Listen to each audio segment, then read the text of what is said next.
بارش ابھی تک ہو رہی تھی اور اس کی خنکی دھیرے دھیرے بدن کو چھو رہی تھی۔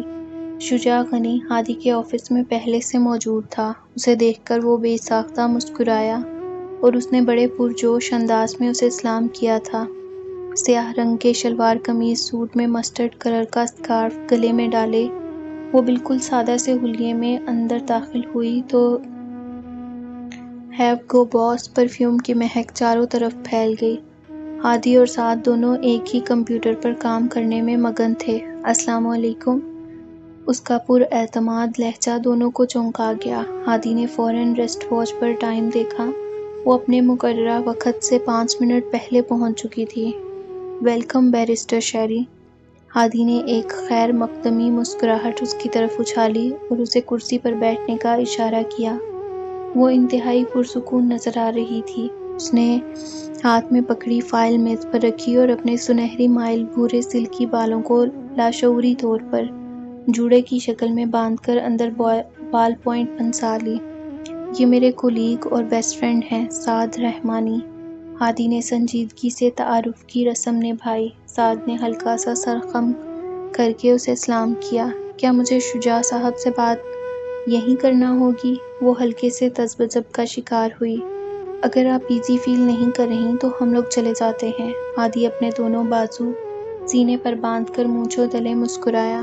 ناٹ ایٹ آل، بات میرے ایزی ہونے کی نہیں بلکہ میرے کلائنٹ کی پرائیویسی کی ہے۔ اس کا لہجہ بڑا ہموار اور متوازن تھا۔ ہادی کے ساتھ ساتھ سعد نے بھی اسے گہری نظروں سے جانچا۔ اوکے، آپ میٹنگ کریں، ہم لوگ ایک چکر فیلڈ کا لگا کر آتے ہیں۔ ہادی نے فوراً میز سے اپنا سیل فون اور گاڑی کی چابی اٹھائی اور سعد کے ساتھ باہر نکل پڑا۔ باہر بارش رک چکی تھی، اس لیے دونوں نے پیدل ہی چلنے کا فیصلہ کر لیا۔ بڑی دبنگ خاتون ہیں یہ، سعد نے باہر نکلتے ہی شہرزاد پر تبصرہ کیا۔ ہاں، اور بہت جینیس بھی۔ ہادی نے سر اٹھا کر آسمان کی طرف دیکھا جو خوب برسنے کے بعد شفاف ہو چکا تھا۔ اس کا مطلب ہے میر خاندان کی شامت آنے والی ہے۔ سعد نے چلتے ہوئے سڑک پر پڑے پتھر کو ٹھوکر لگائی۔ یہ تو آنے والا وقت بتائے گا۔ ویسے موم بہت تعریف کر رہی تھی کہ اس نے کیس بہت اچھا تیار کیا ہے۔ ہادی نے اس کی معلومات میں اضافہ کیا۔ ہاں، وہ تو اس کا بات کرنے کا سٹائل اور باڈی لینگویج ہی بتا رہی ہے۔ سعد کی بات پر ہادی نے مزید کوئی تبصرہ نہیں کیا۔ لوگ اپنے قریبی آفس کا وزٹ کر کے 1 گھنٹے کے بعد واپس آئے تو وہ شجاع غنی کو کل صبح ہونے والی پیشی کے بارے میں اچھی خاصی بریفنگ دے کر جانے کے لیے تیار تھی۔ ہادی کی میز پر تازہ پھولوں کا گلدستہ اور کیک پڑا ہوا تھا۔ یہ کون لے کر آیا؟ ہادی خوشگوار حیرت کا شکار ہوا۔ آج اس کا برتھ ڈے تھا اور یہ بات صرف قریبی لوگ جانتے تھے۔ کوریئر والا۔ شہرزاد نے اپنی چیزیں سمیٹتے ہوئے سنجیدگی سے کہا تو وہ ہلکا سا شرمندہ ہوا۔ ہادی نے جلدی سے بوکے کے ساتھ رکھا چھوٹا سا گریٹنگ کارڈ کھول کر دیکھا۔ سامنے درِ شہوار کا نام دیکھ کر اس کا دماغ بھگ کر کے اڑا۔ اس نے بیزاری سے وہ میز کی سائڈ پر پھینک دیا۔ سعد نے اس کے چہرے کے بگڑتے زاویوں سے اندازہ لگانے کی کوشش کی۔ میرا خیال ہے مجھے نکلنا چاہیے۔ وہ اپنی فائل اٹھا کر کھڑی ہوئی۔ کل پہلی ہیئرنگ ہے آپ کی، وش یو بیسٹ آف لک۔ ہادی کی بات پر وہ ہلکا سا مسکرائی اور آفس سے نکل گئی۔ یہ کیا سین ہے؟ شہرزاد کے باہر نکلتے ہی سعد نے میز پر رکھی چیزوں کی طرف اشارہ کیا۔ بےہودگی اسی گینگ کی لیڈر کی۔ ہادی کی بات پر سعد کا چہرہ ہلکا سا تاریک ہوا۔ اس نے زبردستی مسکرا کر کیک کی طرف دیکھا جس پر ہیپی برتھ ڈے ٹو ہادی کے الفاظ تحریر تھے۔ اس کے اندر چھن کر کے کچھ ٹوٹا تھا، جبکہ ہادی کا موڈ ٹھیک ٹھاک خراب ہو چکا تھا۔ اس نے سیل فون پر درِ شہوار کا نمبر ملایا جو کہ میسیجز میں موجود تھا اور باہر نکل آیا۔ دوسری طرف پہلی ہی بیل پر کال اٹینڈ کر لی گئی۔ زہے نصیب، وہ چہک کر بولی۔ یہ پھول اور کیک واپس میر حاکم علی کو بھجواؤں یا میر محتشم علی کو؟ ہادی کے طنزیہ انداز پر وہ ہلکا سا سٹ پٹا گئی۔ آپ کو وش کرنے کے لیے بھجوائے تھے میں نے، وہ ہلکا سا جھجک کر بولی۔ اس قسم کی فضول حرکتیں کر کے ثابت کیا کرنا چاہتی ہیں آپ؟ 1000 دفعہ بتا چکا ہوں مجھے کوئی انٹرسٹ نہیں ہے۔ نہ آپ میں، نہ آپ کے خاندان میں، اور نہ کسی چیز میں۔ اپنا دماغ جتنی جلدی درست کر لیں گی بہتر ہوگا۔ وہ سلگ کر مزید گویا ہوا، میں محبت کرتی ہوں آپ سے۔ در شہوار نے ایک ہی سانس میں اسے بتانے کی کوشش کی۔ آپ کو ذرا بھی اپنی عزت نفس کا خیال نہیں؟ آج تک میر حاکم کے خاندان کی مالی کرپشن کے ہی قصے سنے تھے، لیکن اب پتہ چلا کہ ان کی خواتین بھی ماشاء اللہ اخلاقی پستیوں میں گرنے کے ریکارڈ بنا رہی ہیں۔ بھاڑ میں جائیں آپ اور آپ کی محبت، سمجھی؟ وہ اس کی سماعتوں میں زہر گھول کر کال بند کر چکا تھا۔ در شہوار کو لگا جیسے کسی نے اسے ایفل ٹاور سے دھکا دے دیا ہو۔ اس کی شرارتیں، شوخیاں اور زندہ دلی کو وہ اخلاقی گراوٹ قرار دے چکا تھا۔ اس کی محبت ہادی کے نزدیک کسی تنکے سے بھی ہلکی تھی۔ در شہوار کو لگا جیسے وہ اب کبھی سر اٹھا کر نہیں چل پائے گی۔ وہ ایک بھید بھری شام تھی۔ بارش کی طوفانی بچھاڑ ٹین کی چھتوں اور درختوں پر بڑی بے رحمی سے برس رہی تھی۔ تیز ہواؤں کا شور اس سمے بڑا ہولناک لگ رہا تھا۔ آسمان سیاہ بادلوں سے اٹا ہوا بڑے غضبناک موڈ میں تھا۔ جون کا مہینہ تھا، لیکن مئی کی ہوائیں خاصی سرد تھیں۔ بارش کے تھمنے کے کوئی آثار نہیں تھے۔ در شہوار پچھلے لان میں زمین پر اکڑوں بیٹھی پچھلے 1 گھنٹے سے دھاڑے مار مار کر رو رہی تھی، جبکہ میر ہاؤس میں اس کے نام کی ڈھنڈیاں مچی ہوئی تھی۔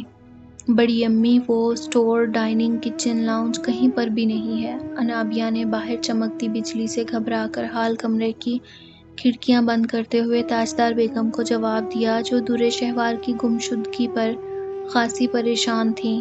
ذرا بھاگ کر پچھلے لان میں دیکھ کر آؤ، اور پڑوسیوں کے ہاں بھی جھانک لینا، آج کل وہاں بڑے چکر لگتے ہیں اس کے۔ ہال کے تخت پر چھالیاں کترتی ندرت بیگم نے اپنی جیٹھانی کی طرف طنزیہ انداز میں دیکھا۔ کیا مطلب ہے تمہارا؟ تاجدار بیگم سینہ ٹھونک کر میدان میں اتر آئیں۔ وہ تو ویسے بھی اپنے سسر میر حاکم کی چہیتی بہو تھی۔ وہ اس دن پڑوسیوں کا لڑکا شکایت لے کر نہیں آیا تھا بھلا؟ ندرت بیگم نے ماتھے پر انگلی مار کر یاد کرنے کی بھرپور ایکٹنگ کی۔ اس قصے میں در شہوار ہی نہیں، طوبیٰ اور نمیرہ بھی شامل تھیں۔ لگتا ہے خاقان کے آنے کے بعد تمہاری یادداشت کام کرنا چھوڑ دیتی ہے۔ انہوں نے فوراً ہی ان کی طبیعت سیٹ کی۔ وہ تو ویسے ہی بڑے دھڑلے والی خاتون تھی۔ در شہوار مزاجاً کافی زیادہ انہی پر تھی۔ میں تو ویسے ہی بات کر رہی تھی بھابھی، آپ تو برا ہی مان گئی۔ انہوں نے فوراً پینترا بدلا۔ میں نے تمہیں کہا ہے کہ پچھلے لان میں دیکھ کر آؤ، تم ابھی تک ادھر ہی کھڑی ہو۔ تاجدار بیگم کی نظر انابیہ پر پڑی، جو منہ کھولے دیورانی جیٹھانی کی نوک جھونک سننے میں مگن تھی۔ بڑی امی، اتنے خراب موسم میں وہ باہر کیا کرنے جائے گی؟ انابیہ نے خفت زدہ انداز میں فوراً صفائی دی۔ پاگلوں کے سر پر سینگ تھوڑا ہوتے ہیں، اور ہر الٹا کام کرنا تو فرض ہے اس لڑکی پر۔ جاؤ ذرا دیکھو، اس کے داجی بلا رہے ہیں اسے۔